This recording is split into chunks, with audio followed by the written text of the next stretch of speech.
Sugar 300 ആയാലും 400 ആയാലും നമുക്ക് റിവേഴ്സ് ചെയ്ത് തിരിച്ചു കൊണ്ടുവരാം. അതുപോലെ തന്നെ നിങ്ങൾക്ക് മരുന്നില്ലാതെയും ഷുഗർ നിയന്ത്രിക്കാൻ കഴിയും. ഇന്ന് ഞാനിവിടെ പറയാൻ പോകുന്നത് പ്രമേഹ രോഗികൾക്ക് എങ്ങനെയാണ് മരുന്നില്ലാതെ അല്ലെങ്കിൽ ഷുഗർ തിരിച്ച് റിവേഴ്സ് ചെയ്ത് കൊണ്ടുവരാനായിട്ട് കഴിയുന്നത്, അതിനായിട്ട് നമ്മളിവിടെ എന്തൊക്കെയാണ് ചെയ്യുന്നത് എന്നുള്ളതിൻ്റെ എക്സ്പ്ലനേഷൻസ് ആണ്. നിങ്ങളും ഇതുപോലെ ചെയ്യുകയാണെങ്കിൽ ഉറപ്പായും ഒരു റിസൾട്ട് നിങ്ങൾക്ക് കിട്ടുന്നതായിരിക്കും. ഇന്ന് ഒരു വീട്ടിൽ 2 ഡയബറ്റിക് പേഷ്യൻ്റ് അല്ലെങ്കിൽ അതിൽ കൂടുതൽ ഡയബറ്റിക് പേഷ്യൻ്റ് ഉള്ളൊരു കാലഘട്ടത്തിലൂടെയാണ് നമ്മൾ കടന്നു പോകുന്നത്. ഇതിലെനിക്ക് ആദ്യം തന്നെ പറയാനുള്ളത്, ഡയബറ്റീസ് എന്ന് പറയുന്നത് ഒരു മാറാ രോഗമൊന്നുമല്ല, ഇതൊരു ജീവിതശൈലി രോഗമാണ്. നമ്മൾ ദൈനംദിനം പ്രവർത്തിച്ച് വരുന്നതിലുള്ള മിസ്റ്റേക്കുകൾ കാരണമാണ് നമുക്ക് ഇത്തരം അസുഖം വരുന്നത്. കൂടുതലായിട്ടും രക്തത്തിൽ ഷുഗറിൻ്റെ അളവ് കൂടുന്നത്. വ്യായാമ മുറകളിലൂടെയും ഭക്ഷണക്രമങ്ങളിലൂടെയാണ് നമ്മളിവിടെ ഇതിനെ നിയന്ത്രിക്കുന്നത്. അതാണ് നിങ്ങൾക്ക് പറഞ്ഞു തരാൻ ഉദ്ദേശിക്കുന്നതും. ഞാൻ doctor Amina, medical officer, Prana natural care centre.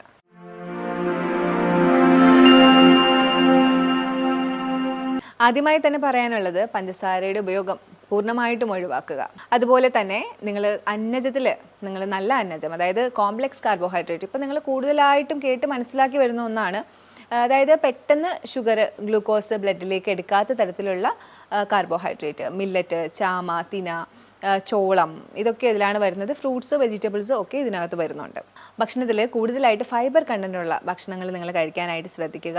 ഇത് എന്തിനാണ് പറയുന്നതെന്ന് വെച്ചാൽ, നമ്മൾ കൂടുതൽ ഫൈബർ കണ്ടൻറ്റുള്ള ഭക്ഷണം കഴിക്കുമ്പോൾ ഈ ഫൈബർ കണ്ടൻറ്റ് ഉള്ളത്, ഇൻസോലബിൾ ഫൈബർ കണ്ടൻറ്റ് ഉള്ള ഭക്ഷണമാകുമ്പോൾ നമുക്ക് കൂടുതൽ ഷുഗർ ഇൻടേക്ക് ബ്ലഡിലേക്ക് എടുക്കുന്നത് തടയും. എപ്പോഴും നിങ്ങളുടെ മെയിൻ കോഴ്സ് ഭക്ഷണത്തിൻ്റെ അടുത്ത് ഒരു ബൗൾ ഓഫ് ഫൈബർ ഉണ്ടാവണം എന്നുള്ളത് ഒരു തീർച്ചയായിട്ടുള്ള കാര്യമാണ്. കാരണം ഞാൻ നേരത്തെ പറഞ്ഞു, ഷുഗർ നമ്മുടെ ബ്ലഡിലേക്ക് എടുക്കുന്നത് തടയാനായിട്ടാണ് ഇത്തരം ഇൻസോലബിൾ ഫൈബറുള്ള ബൗള്, സാലഡ് കഴിക്കാനായിട്ട് പറയുന്നത്. ഇതിനകത്ത് നിങ്ങൾക്ക് ക്യൂക്കമ്പർ യൂസ് ചെയ്യാം, ക്യാരറ്റ് യൂസ് ചെയ്യാം, പലതരത്തിലുള്ള ലീവ്സ്, ലെറ്റ്യൂസ് അല്ലെങ്കിൽ ക്യാബേജസ്, മറ്റുള്ള ഇലകൾ നമുക്ക് കഴിക്കാൻ സാധിക്കുന്ന ഇലകൾ ഒക്കെ നിങ്ങൾക്ക് ഇതിനകത്ത് ആഡ് ചെയ്യാം. ഇതിൻ്റെ കൂടെ വ്യായാമ മുറകളായിട്ടുള്ള നടത്തവും യോഗയും മറ്റുള്ള ബ്രീത്തിങ് എക്സസൈസും ഒക്കെ ഇതിൻ്റെ കൂടെ നിങ്ങൾക്ക് ചെയ്തു കൊടുക്കുക. ഇങ്ങനെയാണ് നമ്മൾ കൂടുതലായിട്ടും ഡയബറ്റീസിനെ നിയന്ത്രിക്കുന്നത്. ഒരു ഡയബറ്റിക് പേഷ്യൻ്റ് എപ്പോഴും ചെറിയ അളവിലുള്ള ഭക്ഷണം കൂടുതൽ സമയങ്ങളിലായിട്ട് കഴിക്കുക. ഒരു 7 ടൈമൊക്കെ നിങ്ങൾക്ക് കഴിക്കാം, പക്ഷേ ഈ കഴിക്കുന്ന സമയത്ത് ചെറിയ അളവിലുള്ള ഭക്ഷണങ്ങളായിരിക്കണം കഴിക്കേണ്ടത്. അതായത് 2 റാഗി ദോശ, കുറച്ച് റൈസ്, ഇതിനെക്കുറിച്ചൊക്കെ ഞാൻ എന്തായാലും വരുന്ന ഇതിലേക്ക് ഞാൻ എക്സ്പ്ലെയിൻ ചെയ്യുന്നുണ്ടാവും. അപ്പോൾ അങ്ങനെ വേണം നിങ്ങൾ കഴിക്കാനായിട്ട്. അതുപോലെ തന്നെ ബാലൻസ് ചെയ്തിട്ട് കഴിക്കുക. പ്രോട്ടീൻ ഉണ്ടാവണം, ഫൈബർ ഉണ്ടാവണം, അന്നജം ഉണ്ടാവണം, നല്ല ഫാറ്റ് ഉണ്ടാവണം. ഇതെല്ലാം അടങ്ങിയ ഒരു പ്ലേറ്റ് വേണം ഒരു ഡയബറ്റിക് പേഷ്യൻ്റ് കഴിക്കാനായിട്ട്. ഡയബറ്റിക് പേഷ്യൻ്റ് എന്താണ് രാവിലെ കഴിക്കേണ്ടത് എന്നുള്ളൊരു ക്വസ്റ്റ്യൻ ഉണ്ടാവും. എന്ത് നമ്മൾ രാവിലെ കഴിക്കണം, എന്ത് ഉച്ചയ്ക്ക് കഴിക്കണം, എന്ത് വൈകിട്ട് കഴിക്കണം. എപ്പോഴും രാവിലെ നിങ്ങൾ എനർജറ്റിക് ആയിട്ടുള്ള ഭക്ഷണം കഴിക്കുക. അത് ആരായാലും എനർജറ്റിക് ആയിട്ട് കഴിക്കണം. ഡയബറ്റിക് പേഷ്യൻ്റ് എന്തായാലും എനർജറ്റിക് ആയിട്ട് തന്നെ കഴിക്കണം. അപ്പോൾ അന്നജവും പ്രോട്ടീനും കൂടുതൽ അടങ്ങിയിട്ടുള്ള ഭക്ഷണം കഴിക്കാനായിട്ട് ശ്രദ്ധിക്കുക. അതിൽ തന്നെ അന്നജം കോംപ്ലക്സ് സെലക്ട് ചെയ്യുക. റാഗി, ചാമ, മില്ലറ്റ് അങ്ങനെയുള്ളവ ചൂസ് ചെയ്യുക. അതിൻ്റെ കൂട്ടത്തിൽ നിങ്ങൾക്ക് പ്രോട്ടീനായിട്ട് ദാലോ, പയറോ അല്ലെങ്കിൽ ചനയോ എന്തെങ്കിലും എടുക്കാം, മുട്ട എടുക്കാം. നിങ്ങൾക്ക് നോൺ വെജ് യൂസ് ചെയ്യാൻ കുഴപ്പമില്ലാത്തവരാണെങ്കിൽ നോൺ വെജ് യൂസ് ചെയ്യാം. അപ്പോൾ എപ്പോഴും പ്രിപ്പറേഷനിൽ ശ്രദ്ധിക്കുക. അതിനെ കൂടുതൽ മോശമാക്കാത്ത രീതിയിൽ എരിവും പുളിയും ഒക്കെ കൂട്ടി ആക്കാതിരിക്കുക. ഡയബറ്റിക് പേഷ്യൻസ് ചായ കുടിക്കാമോ എന്നുള്ളത് കേരളത്തിൽ ഒരു വലിയ ക്വസ്റ്റ്യൻ തന്നെയാണ്. നമ്മൾ കൂടുതലും ചായ പ്രേമികളാണ്. ചായ കുടിക്കാമോ എന്ന ക്വസ്റ്റ്യത്തിനുപരി ഡയബറ്റിക് പേഷ്യൻസ് ചായ കുടിക്കുന്നത്, ഞാൻ ചായ കുടിക്കാറുണ്ട്, മധുരം ഇടാതെയാണ് ഞാൻ ചായ കുടിക്കുന്നതെന്ന് പറയും. പക്ഷേ അതിൻ്റെ കൂടെ ഒരു ബിസ്ക്കറ്റ് ഉണ്ടാവും. അപ്പോൾ ദയവ് ചെയ്ത് ഡയബറ്റിക് പേഷ്യൻസ് ഇത്തരം ശീലങ്ങൾ, നിങ്ങൾ ബിസ്ക്കറ്റ് അതുപോലെയുള്ള സാധനങ്ങൾ അങ്ങ് ഒഴിവാക്കുക. അതുപോലെ തന്നെ നിങ്ങൾ ചായ, അതിനകത്ത് വരുന്നത്, ഇപ്പം നിങ്ങൾക്ക് ചായ മധുരം ഇടാത്ത ചായയല്ലേ, അപ്പോൾ ഒരു ചായ കുടിക്കാമെന്ന് വിചാരിക്കും. പക്ഷേ അതിനകത്ത് വരുന്ന തേയിലയ്ക്കകത്ത് ഉള്ളൊരു പ്രോപ്പർട്ടി എന്ന് പറയുന്നത് നമ്മുടെ ബ്ലഡിനെ കോൺസെൻട്രേറ്റ് ആക്കും. അപ്പോൾ ഇങ്ങനെ കോൺസെൻട്രേറ്റ് ആക്കുമ്പോഴത്തേക്കും നമുക്ക് ഷുഗറിൻ്റെ ആ ഒരു ഹൈപ്പ് കൂടും ബ്ലഡിൽ. അങ്ങനെയാണ് ചായ നെഗറ്റീവായിട്ട് ബാധിക്കുന്നത്.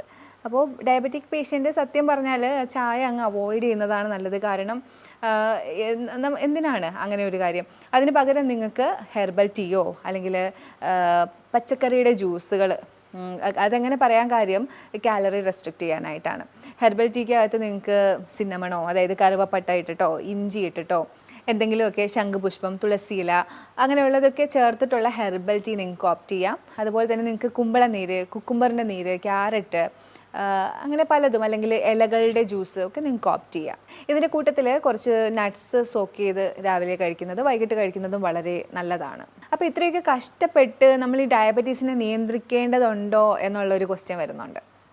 ഇത്രയും നമ്മൾ ചായ അവോയ്ഡ് ചെയ്യുന്നു, മധുരം അവോയ്ഡ് ചെയ്യുന്നു, ഒന്നുമില്ല എന്നുള്ളൊരു ഫീലുണ്ട്.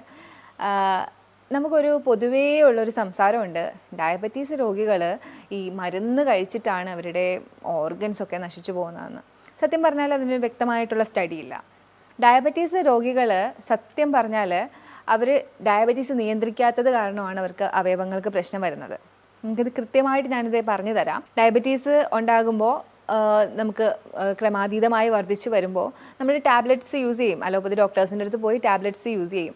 അറ്റ് ദ സെയിം ടൈം നിങ്ങൾ ഭക്ഷണം നിയന്ത്രിക്കില്ല, കാരണം നമ്മൾ ടാബ്ലറ്റ് കഴിക്കുമല്ലേ, ഭക്ഷണം നിയന്ത്രിക്കില്ല. ഇപ്പോൾ രാവിലെ എടുക്കുന്ന ടാബ്ലറ്റ് അല്ലെങ്കിൽ വൈകിട്ട് എടുക്കുന്ന ടാബ്ലറ്റ്, അതിനിടയിലുള്ള സമയത്ത് നിങ്ങൾക്ക് ഷുഗർ ഹൈക്ക് ഉണ്ടാവും നമ്മുടെ ബ്ലഡിൽ. ആ സമയങ്ങളിൽ അങ്ങനെ ഓരോ ദിവസവും ഷുഗർ ഹൈക്ക് ഉണ്ടാവുന്ന സമയമുണ്ട് ബ്ലഡിൽ. അങ്ങനെ ഓരോ ദിവസവും കടന്നു പോയി കാലക്രമേണ നിങ്ങളുടെ ഓരോ രക്തക്കുഴലുകൾക്കും ചെറിയ ചെറിയ ക്ഷതങ്ങളുണ്ടാവും. അതുപോലെ തന്നെ നെർവസ് സിസ്റ്റത്തിന് ക്ഷതങ്ങളുണ്ടാവും. അനിയന്ത്രിതമായ ഈ ഒരു ഷുഗർ കാരണമാണ് നിങ്ങളുടെ അവയവങ്ങൾക്ക് പ്രശ്നം ഉണ്ടാകുന്നത്. അല്ലാതെ ഒരിക്കലും അലോപ്പതി മരുന്ന് കഴിച്ചത് കൊണ്ട് മാത്രമല്ല നിങ്ങൾക്ക് ഇത്രയും പ്രശ്നം ഉണ്ടാവുന്നത്. അതുകൊണ്ട് തന്നെ ഷുഗർ നിയന്ത്രിക്കുന്നത് അത്രയും അത്യാവശ്യമാണ്. കാലക്രമേണ നമുക്ക് നഷ്ടപ്പെടുന്നത് ചെറിയ അവയവങ്ങളല്ല. ഞാൻ പറഞ്ഞു തരാം. Diabetic neuropathy, diabetic nephropathy, diabetic retinopathy, ഇത്തരം കാര്യങ്ങളാണ്. അതായത് നെർവസ് സിസ്റ്റം റിലേറ്റഡ് ആയിട്ടുള്ള കാലിൽ തരിപ്പ്, മരവിപ്പ് അനുഭവപ്പെടുക എന്ന് ഡയബറ്റിക് പേഷ്യൻസ് പറയും. അപ്പോഴേ പറയും അത് കുറേ നാളായില്ലേ മരുന്ന് കഴിക്കുന്നു. ഒരിക്കലുമല്ല, കുറേ നാളായി മരുന്ന് കഴിക്കുന്നതിനൊപ്പം നിങ്ങൾ അനിയന്ത്രിതമായിട്ട് ഷുഗർ കൊണ്ടുപോയി എന്നുള്ളതാണ്. ഇനി അടുത്ത കാര്യം, ഡയബറ്റിക് ന്യൂറോപ്പതി, കണ്ണിന് പ്രശ്നം വരും. ഷുഗറുള്ള പേഷ്യൻസിന് പെട്ടെന്ന് കണ്ണിന് പ്രശ്നങ്ങൾ വരും. അതും ഇതേ കാരണമാണ്. കൂടുതലായിട്ട് ബ്ലഡിൽ ഷുഗർ കൂടി നിൽക്കുന്ന, ഒരു ദിവസത്തിൽ ഒരു നേരം അല്ലെങ്കിൽ 2 നേരം ഇത്തരത്തിൽ കൂടുന്നുണ്ട് മരുന്ന് കഴിച്ചിട്ടും. കാരണം നമ്മൾ അനിയന്ത്രിതമായിട്ടാണ് കൊണ്ടുപോകുന്നത്. അടുത്തത് കിഡ്നിക്ക്, അതായത് കിഡ്നിക്ക് തകരാറ് മരുന്ന് കഴിച്ച് വരുന്നെന്ന് പറയുന്നത്. പക്ഷേ ഡയബറ്റിക് പേഷ്യൻ്റ് മരുന്ന് കഴിച്ചില്ലെങ്കിൽ കൂടി അനിയന്ത്രിതമായി പോകുന്നുണ്ടെങ്കിൽ കിഡ്നിക്ക് പ്രശ്നം വരും. കാരണം ഷുഗർ കൂടുതൽ വരുന്നു, അത് ബ്ലഡ് വെസലുകളെ ബാധിക്കുന്നു, അങ്ങനെ നിങ്ങൾക്ക് തകരാറ് സംഭവിക്കുന്നു. അപ്പോൾ ഷുഗർ വന്നിട്ട് മരുന്നൊന്നും കഴിക്കുന്നില്ല എന്ന് ഉള്ളതിലല്ല ഒരിക്കലും കാര്യം, അത് നിയന്ത്രിക്കുന്നുണ്ട് എന്ന് പറയുന്നതിലാണ് കാര്യം.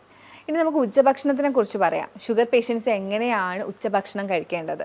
നമ്മളിവിടെ ഒരു ബൗള് റൈസ്, ഒരു ചെറിയ ബൗള് റൈസ്, അതേ ബൗളിൽ 2 ബൗള് വെജിറ്റബിൾസ്, അതുപോലെ തന്നെ കുറച്ച് പ്രോട്ടീൻ, അതുപോലെ തന്നെ കുറച്ച് ഫാറ്റ്, നല്ല ഫാറ്റായിട്ട് തൈര് അല്ലെങ്കിൽ കോക്കനട്ട് ചട്നിയാണ് കൊടുക്കുന്നത്. കാർബോഹൈഡ്രേറ്റ് ആയിട്ട് നമ്മൾ കൊടുക്കുന്നത് ഒന്നുകിൽ ബ്രൗൺ റൈസ് ആയിരിക്കും അല്ലെങ്കിൽ മില്ലറ്റ് ആയിരിക്കും.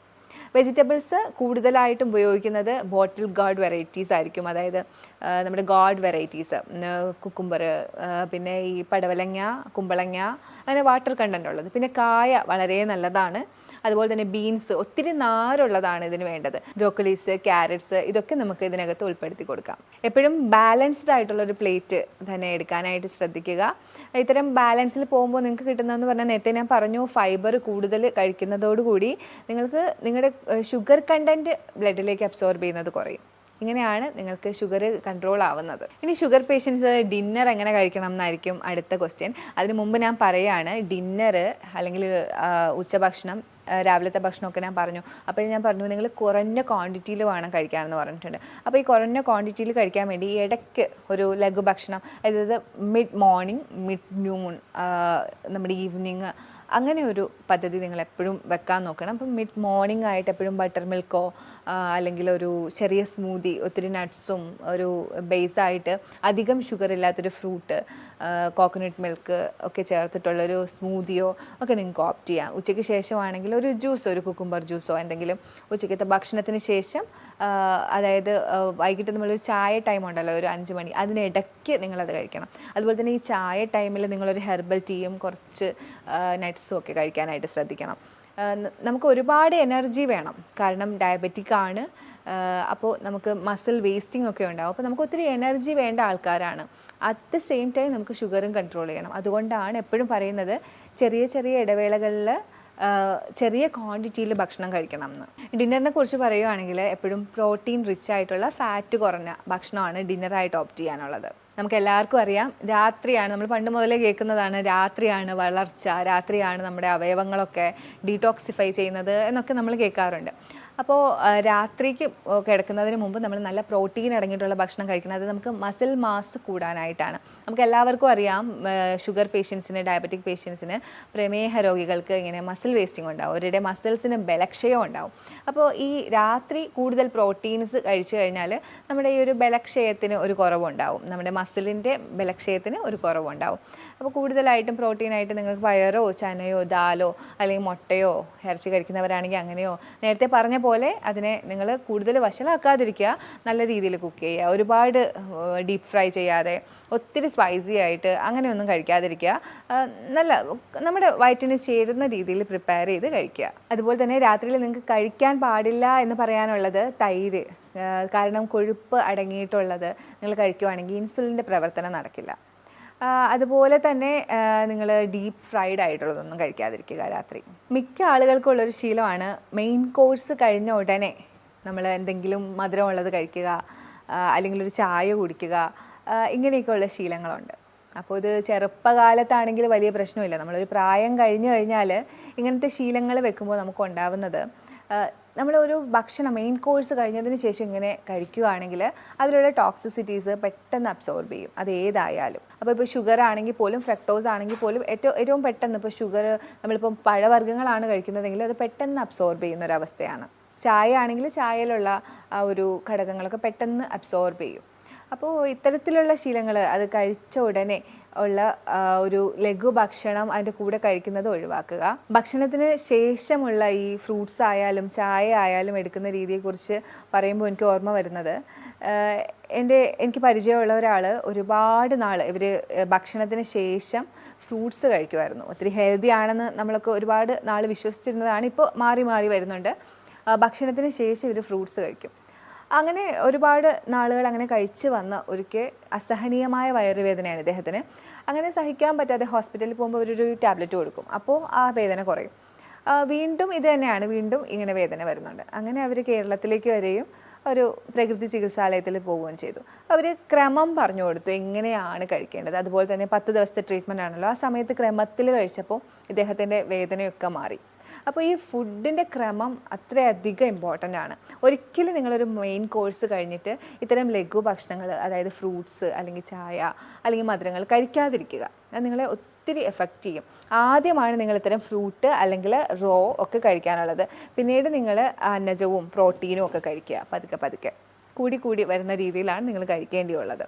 അപ്പോൾ അതൊരിക്കലും നിങ്ങൾ റിവേഴ്സ് ചെയ്ത് കഴിക്കാതിരിക്കുക. കൂടുതൽ ആളുകൾക്കുള്ളൊരു സംശയമാണ്, അല്ലെങ്കിൽ മാൽ പ്രാക്ടീസ് ചെയ്തുകൊണ്ടിരിക്കുന്ന ഒരു കാര്യമാണ് ഫ്രൂട്ട്സ് കൂടുതൽ കഴിക്കുക. ഫ്രൂട്ട്സിനകത്ത് ഫ്രക്ടോസ് അല്ലേ എന്നുള്ളൊരു രീതിയിൽ, ഫ്രക്ടോസ് അതിന് ഗ്ലൂക്കോസ് അല്ലല്ലോ, ഗ്ലൂക്കോസ് കൂടുന്നതല്ലേ പ്രശ്നം. ഈ ഫ്രക്ടോസ് എന്ന് പറയുന്നത് ഗ്ലൂക്കോസിൻ്റെ ഒരു ഭാഗമാണ്, അതുപോലെയുള്ളതാണ്. അത് വിഘടിച്ച് കഴിഞ്ഞാൽ ഗ്ലൂക്കോസ് തന്നെയാണ് ആവുന്നത്. അപ്പോൾ ഫ്രക്ടോസ് കൂടുതൽ അളവ് നമ്മുടെ ഉള്ളിൽ എത്തിക്കഴിഞ്ഞാൽ അത് ഗ്ലൂക്കോസായിട്ട് തന്നെയാണ് മാറുന്നത്. അതായത് ഞാൻ എപ്പോഴും പറയും, അമിതമായാൽ അമൃതും വിഷം. എല്ലാവരും ചോദിക്കും അത് കഴിക്കാവോ, ഇത് കഴിക്കാവോ? എല്ലാത്തിനും ഒരു ബാലൻസ് വേണം. നമ്മൾ ചെറിയ കുട്ടികളല്ല, നമുക്ക് പ്രായമായി. അപ്പോൾ എന്ത് ഉള്ളിൽ ചെന്നാലും അതിനെ സ്റ്റോർ ചെയ്ത് വെച്ച് കളയും നമ്മുടെ ബോഡി. അതുകൊണ്ട് തന്നെ ഫ്രക്ടോസ് ആണെങ്കിൽ പോലും നിങ്ങൾ അധികം കഴിക്കാതിരിക്കുക. ഇത് കോംപ്ലക്സ് കാർബോഹൈഡ്രേറ്റ് ആണ്, എന്നാൽ കൂടി നിങ്ങൾ ഒരുപാട് കഴിക്കാതിരിക്കുക. അതിൽ തന്നെ നിങ്ങൾക്ക് കൂടുതൽ ഷുഗർ കണ്ടൻ്റുള്ള മാങ്ങ, ചക്കപ്പഴം, അങ്ങനെയൊക്കെയുള്ളത്, ചിക്കു, ഇതൊക്കെ ഒഴിവാക്കുക. ആപ്പിളൊക്കെ നിങ്ങൾക്ക് കഴിക്കുക. അതിൽ തന്നെ ഗ്രീൻ ആപ്പിളാണ് ഏറ്റവും കുറവ് ഇതുള്ളത്, ഷുഗർ ഉള്ളത്. ആപ്പിൾ കഴിക്കാം, മുസംബീസ് കഴിക്കാം, ഗോവ വളരെ നല്ലതാണ്, നമ്മുടെ പേരക്ക, അതൊക്കെ ആണെങ്കിൽ നിങ്ങൾക്ക് ഓപ്റ്റ് ചെയ്യാം. അതുപോലെ തന്നെ നമ്മുടെ പേഷ്യൻസ് എപ്പോഴും ചോദിക്കുക, എന്താ നമുക്ക് മാത്രം ഫ്രൂട്ട് ജ്യൂസ് തരാതെ ഇങ്ങനെ വെജിറ്റബിൾ ജ്യൂസ് തരുന്നത്? നിങ്ങൾ ഹോൾ ഫ്രൂട്ട് കഴിച്ചോളൂ, നിങ്ങൾ ഫ്രൂട്ട് കട്ട് ചെയ്ത് കഴിച്ചോളൂ ഷുഗർ പേഷ്യൻസ്. ഒരിക്കലും ജ്യൂസാക്കി കുടിക്കാതിരിക്കാൻ ശ്രദ്ധിക്കുക. കാരണം ജ്യൂസാക്കി കുടിക്കുമ്പോൾ സംഭവിക്കുന്നത്, ഈ ജ്യൂസിൽ നിന്ന് ഡയറക്റ്റ് നിങ്ങൾക്ക് പെട്ടെന്ന് ഗ്ലൂക്കോസ് അബ്സോർബ് ചെയ്യും. അതിനകത്ത് പിന്നെ ഫൈബർ ഇല്ലല്ലോ. എന്നാൽ അറ്റ് ദ സെയിം ടൈം നിങ്ങളതൊരു ഹോൾ ഫ്രൂട്ടായിട്ടാണ് കഴിക്കുന്നതെങ്കിൽ ഫൈബർ കണ്ടൻറ്റ് കൂടിയുണ്ട്, അത് നിങ്ങളുടെ ഷുഗർ ഇൻടേക്ക് ബ്ലഡിലേക്ക് എടുക്കുന്നത് അങ്ങ് തടഞ്ഞോളും. പ്രമേഹ രോഗികൾ രാത്രിയിൽ എന്തൊക്കെ ചെയ്യാം? നമ്മളിപ്പോൾ എല്ലാവരും ഒത്തിരി ബിസിയാണ്. അപ്പോൾ ഇവർക്ക് രാത്രിയിൽ ചെയ്യാൻ പറ്റുന്ന കുറച്ച് കാര്യങ്ങളാണ് ഞാൻ പറയുന്നത്. ഒരു ബ്രിസ്ക് വാക്കൊക്കെ നടത്താം. അതുപോലെ തന്നെ ചെറിയ വ്യായാമ മുറകളൊക്കെ ഇവർക്ക് രാത്രി ചെയ്യാം. പിന്നീട് എനിക്ക് പറയാനുള്ളത് കുറച്ച് ട്രീറ്റ്മെൻറ്റുകളെ കുറിച്ചാണ്. അബ്ഡോമിനൽ പാക്ക്, അതിനുവേണ്ടി നിങ്ങൾ ചെയ്യേണ്ടത് ഒരു നീളമുള്ളൊരു തുണി 4 മടക്ക് മടക്കാൻ പറ്റുന്നൊരു തുണി എടുത്ത് അതിനെ നനച്ച് പിഴിഞ്ഞെടുക്കുക, വെറ്റ് ചെയ്തെടുക്കുക. അതിനുശേഷം നിങ്ങളുടെ വയറിന് ചുറ്റും നിങ്ങൾ ചുറ്റുക. ഒരു 2-3 ചുറ്റാനുണ്ടാവും. അത് നിങ്ങളൊരു 20 മിനിറ്റ് വെച്ചിരിക്കുക. അപ്പോൾ ഒരു നനഞ്ഞ തുണി ചുറ്റുന്നത് കൊണ്ട് ഇപ്പോൾ എന്തുണ്ടാവാമെന്ന് നിങ്ങൾക്ക് സംശയം ഉണ്ടാവും. ഇതിൽ നമുക്കൊരു ഫിസിയോളജി വർക്ക് ചെയ്യുന്നുണ്ട്. അതായത് അത് കെട്ടുമ്പോൾ തന്നെ നിങ്ങൾക്കൊരു എക്സൈറ്റേഷൻ ഉണ്ടാവും ഈ ഓർഗൻസിനൊക്കെ. കുറച്ച് കഴിയുമ്പോഴത്തേക്കും നിങ്ങളുടെ നെർവ്സൊക്കെ റിലാക്സ് ആവും. ഈ എക്സൈറ്റേഷനും റിലാക്സേഷനും കിട്ടുന്നത് നിങ്ങളുടെ അബ്ഡോമിനൽ ഓർഗൻസിനൊക്കെ നല്ലതാണ്, കൂട്ടത്തിൽ നിങ്ങളുടെ പാൻക്രിയാസിനും നല്ലതാണ്. അതുപോലെ തന്നെ നിങ്ങൾക്ക് ചെയ്യാൻ പറ്റിയ വേറൊരു ട്രീറ്റ്മെൻറ്റാണ് ഹിപ്പ് ബാത്ത്. ഹിപ്പ് ബാത്ത് ടബാണ് നമ്മൾ ഹോസ്പിറ്റൽസിൽ യൂസ് ചെയ്യുന്നത്. പക്ഷേ നിങ്ങൾക്ക് വീട്ടിൽ തുണി അലക്കാൻ ഉപയോഗിക്കുന്ന ടബോ, നിങ്ങൾക്ക് ഇരിക്കാൻ പരുവത്തിലുള്ള എന്തെങ്കിലും ഒരു ടബ് നിങ്ങൾക്ക് യൂസ് ചെയ്യാം. കാല് പുറത്തേക്ക് ഇട്ടുകൊണ്ട് നിങ്ങൾക്ക് വെള്ളത്തിലേക്ക് ഇരിക്കാം. ഹിപ്പ് താഴ്ത്തി വെച്ച് പൊക്കിൾ വരെ താഴ്ത്തി വെച്ചിട്ടായിരിക്കും ഇരിക്കുന്നത്. ഇതും സെയിം എഫക്റ്റാണ്. നമ്മുടെ നെർവ്സിനെ ആദ്യം എക്സൈറ്റ് ചെയ്യുന്നു, ഉത്തേജിപ്പിക്കുന്നു, പിന്നെ അത് റിലാക്സ് ചെയ്യുന്നു. ആ ഒരു പ്രവൃത്തിയിൽ നിങ്ങൾക്ക് നിങ്ങളുടെ പാൻക്രിയാസ് പ്രവർത്തിക്കുന്നു. ഹിപ്പ് ബാത്ത് എപ്പോഴും കുറച്ച് പകലൊക്കെ എടുക്കുന്നതായിരിക്കും നല്ലത്. പിന്നെ നിങ്ങൾക്ക് ഹോട്ട് ഫുഡ് ഇമേർഷൻ ചെയ്യാൻ ഞാൻ എല്ലാവരോടും പറയുന്നതാണ് hot food immersion. Hot food immersion എടുക്കുമ്പോൾ നിങ്ങൾക്ക് നല്ല ഉറക്കം കിട്ടും. നമുക്ക് എപ്പോഴും എല്ലാ രോഗത്തിനും നല്ല ഉറക്കം ആവശ്യമാണ്. നമ്മുടെ ഒരു ബോഡി ആരോഗ്യമായിട്ടിരിക്കാനായിട്ട് നല്ല ഉറക്കം ആവശ്യമാണ്. അപ്പോൾ ഇത്തരത്തിലുള്ള നമ്മുടെ കണങ്കാല് വരെ നല്ല ചൂടുവെള്ളത്തിൽ മുക്കി ഒരു 20 മിനിറ്റ് ഇരിക്കുക. രക്തയോട്ടം കൂടും, ശരീരം മുഴുവനും രക്തയോട്ടം കൂടും. അതിൽ നിങ്ങളുടെ പാൻക്രിയാസിലേക്കുള്ള രക്തയോട്ടവും കൂടും. ശരീരത്തിലെ മൊത്തം രക്തയോട്ടം ഇങ്ങനെ കൂടുന്നതിലൂടെ ആരോഗ്യം നിങ്ങൾക്ക് നന്നായി സംരക്ഷിക്കാൻ പറ്റും. അപ്പോൾ ഇത്തരം ട്രീറ്റ്മെൻറ്റുകൾ നിങ്ങൾ ചെയ്യുക. ഇതെല്ലാം ചെയ്യണം എന്നല്ല ഉദ്ദേശിക്കുന്നത്, ഇതിൽ നിങ്ങൾക്ക് പറ്റുന്നത്. അതുപോലെ തന്നെ നിങ്ങൾക്ക് ഇത് ഒരു ഡോക്ടറിൻ്റെ സഹായത്തോടെ നിങ്ങൾക്ക് ഏതാണ് അനുയോജ്യമായത് എന്ന് ചോദിച്ച് മനസ്സിലാക്കി ചെയ്യുന്നതായിരിക്കും എപ്പോഴും കൂടുതൽ നല്ലത്. ഇനി പ്രമേഹ രോഗികൾക്ക് കൂടുതലായി നമ്മൾ സജസ്റ്റ് ചെയ്യുന്നൊരു കാര്യമുണ്ട്, ഹൈ ഇൻറ്റൻസിറ്റി ഇൻ്റർവെൽ ട്രെയിനിങ്. അതായത് കാർഡിയോ വർക്കൗട്ടാണ്. ഇതിനകത്ത് നിങ്ങൾ കൂടുതൽ running, machine workouts, jumping, rope വെച്ചിട്ടുള്ള ജമ്പിങ് ഒക്കെയാണ് ഉൾപ്പെടുന്നത്. കൂടുതൽ പെട്ടെന്ന് സ്വെറ്റ് ചെയ്യുന്ന രീതിയിലുള്ള വർക്കൗട്ട്സാണ്. നിങ്ങളുടെ മസിൽസ് കൂടുതലായിട്ട് ഗ്രോ അപ്പ് ആവാൻ. ഞാൻ നേരത്തെ പറഞ്ഞല്ലോ, മസിൽ വേസ്റ്റിംഗ് ആണ് ഡയബറ്റീസിൻ്റെ ഒരു അതിൽ വരുന്ന ഒരു സൈഡ് എഫക്റ്റ്, അല്ലെങ്കിൽ ഒരു റിസ്ക് ഫാക്ടറായിട്ട് എപ്പോഴും വരുന്നതാണ് മസിൽ വേസ്റ്റിംഗ്. അതായത് പേശികൾക്ക് ബലക്ഷയം വരും. അപ്പോൾ ഇത്തരം വർക്കൗട്ടുകൾ നിങ്ങളെ സഹായിക്കും. അതുപോലെ തന്നെ ഡയബറ്റീസിൽ തടി കൂടുന്നവരുണ്ട്, അവരുടെ തടി കുറയാനും ഇത് സഹായിക്കും. ഇനി ഡയബറ്റീസ് എപ്പോഴാണ് നമ്മൾ കൂടുതൽ ശ്രദ്ധിക്കേണ്ടത്? ഞാൻ ഓൾറെഡി പറഞ്ഞു, ഡയബറ്റീസ് എന്ന് പറയുന്നത് ശ്രദ്ധിച്ചേ മതിയാവുള്ളൂ. അത്രയും അപകടകാരിയാണ് ഡയബറ്റീസ്. ഡയബറ്റീസ് വന്നിട്ടുണ്ടോ അത് നിങ്ങൾ കൃത്യമായിട്ടുള്ള ചികിത്സയിലൂടെ തന്നെ നിങ്ങൾ പരിഹരിക്കണം. അതുപോലെ തന്നെ ഇപ്പം നിങ്ങൾ കൂടുതൽ ശ്രദ്ധിക്കേണ്ടത്, ഇപ്പോൾ ഡയബറ്റീസ് വന്നു നിങ്ങൾ ശ്രദ്ധിക്കുന്നുണ്ട്, അതിനിടയിൽ നിങ്ങൾക്ക് വരാൻ പറ്റുന്ന കുറച്ച് കാര്യങ്ങളാണ്. നിങ്ങൾക്ക് ഒത്തിരി ക്ഷീണം അനുഭവപ്പെടുക, വിശപ്പ് ഭയങ്കര കൂടുതലായിട്ട് അനുഭവപ്പെടുക, എപ്പോഴും യൂറിനേറ്റ് ചെയ്യാൻ തോന്നുക, അതുപോലെ തന്നെ നിങ്ങൾക്ക് വ്രണങ്ങളുണ്ടായാൽ അത് ഉണങ്ങാതെ വരിക. ഇത്തരം സാഹചര്യങ്ങളിൽ പിന്നെ നിങ്ങൾ വെയിറ്റ് ചെയ്യുകയേ ചെയ്യരുത്. നല്ല വിദഗ്ധമായ ഒരു ഡോക്ടറിനെ തന്നെ കണ്ട് നല്ലൊരു പരിഹാരം നിങ്ങൾ എന്തായാലും കൊണ്ടുവന്നിരിക്കണം. കാരണം കാല് മുറിച്ചു മാറ്റുന്ന രീതിയിലേക്കും ഒക്കെ അത് കൊണ്ടുപോകാം നിങ്ങളെ. അപ്പോൾ ഇതൊക്കെയാണ് ഇന്ന് എനിക്ക് പ്രമേഹത്തിനെ കുറിച്ച് പറയാനുള്ളത്. അപ്പോൾ പ്രമേഹ രോഗികൾ ഇത് കാണുന്നുണ്ടെങ്കിൽ ഉറപ്പായിട്ടും നിങ്ങൾ ഇത്തരം കാര്യങ്ങൾ, ഞാൻ പറഞ്ഞ കാര്യങ്ങളൊക്കെ നിങ്ങളൊന്ന് ഫോളോ ചെയ്ത് നോക്കുക. നിങ്ങൾക്ക് എന്തായാലും നല്ലൊരു റിസൾട്ട് തന്നെ ഇതിനകത്തുനിന്ന് കിട്ടും. നിങ്ങൾക്ക് ഇനി എന്തെങ്കിലുമൊക്കെ സംശയം ഉണ്ടെങ്കിൽ നമ്മുടെ നമ്പറിലേക്ക് വിളിക്കുക. മറ്റൊരു വീഡിയോ ആയിട്ട് നമുക്ക് വീണ്ടും കാണാം. Okay, by.